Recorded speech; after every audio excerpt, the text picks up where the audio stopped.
Welcome to the only daily podcast focusing on compliance news of the day. Each morning, start your day with a cup of coffee and Tom Fox, the voice of compliance, to hear about 4 of the top compliance, corruption, or leadership stories you will need to start your day. The Daily Compliance News is a production of the Compliance Podcast Network. First, a word from this month's sponsor, Ethico. If you're a compliance officer, middle managers are crucial in getting your programs from you to your frontline employees. But how do we activate those managers and get them on our side? Ethico's new Middle Manager Toolkit equips you with the skills needed to empower your managers, to promote a culture where ethical behavior thrives and employees feel empowered to speak up. Learn how to turn frontline managers into ethical leaders with our new white paper, Empowering Middle Managers as Ethics Champions. And did I mention you can get the whole toolkit for free? Head to ethico.com to download the full toolkit today. Also, if you are looking for something new and different for the upcoming Compliance Week celebration in November, check out The Compliance Kids. It's my 3-book children's series on compliance and compliance professionals for children. But they make great gifts and great training tools for your employees. You can check it out on Amazon.com. We've linked to it in the show notes. Welcome to the Daily Compliance News for September 11, 2024. Before we get to today's news, I'd like you to think a minute about 9/11 and what it meant to this country.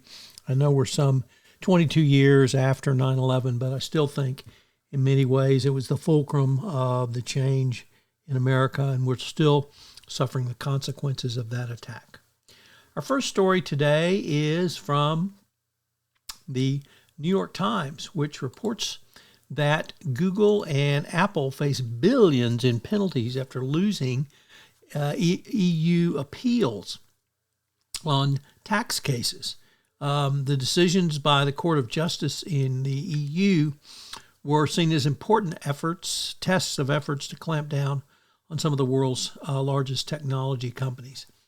So the Taxman has cometh for Google and Apple. Next up, from the Wall Street Journal, Risk and Compliance Journal, our good friend Dylan Tokar reporting that John Deere and Company will pay $9.9 million to settle claims by the Securities and Exchange Commission that the company's Thai subsidiary courted government officials to win business with extravagant trips to foreign countries and trips to massage parlors.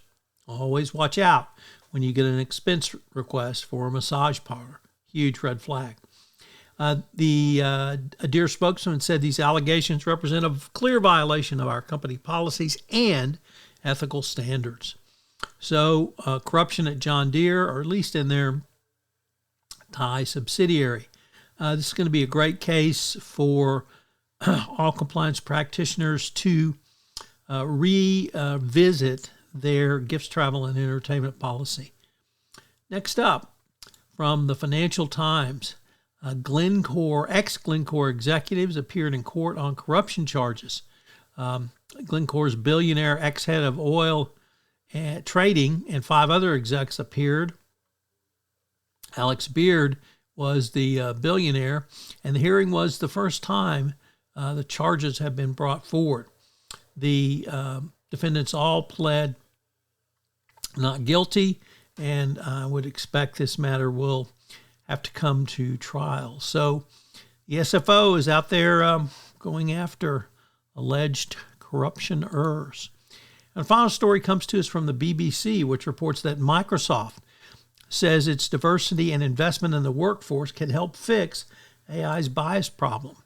So Microsoft is working on this, and DEI will help. As I mentioned at the start of this podcast, the sponsor for the entire Compliance Podcast Network is Ethico. Well, Ethico has a great new offering this month for you, a toolkit for middle managers.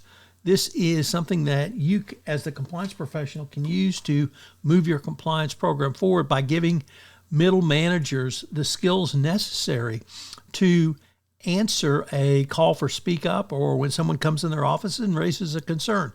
I can't think of a tool that will be more valuable for you in the current era of enforcement. The Daily Compliance News is a production of the Compliance Podcast Network and a proud member of C-Suite Radio. Thanks so much for listening. I hope you'll join me again tomorrow.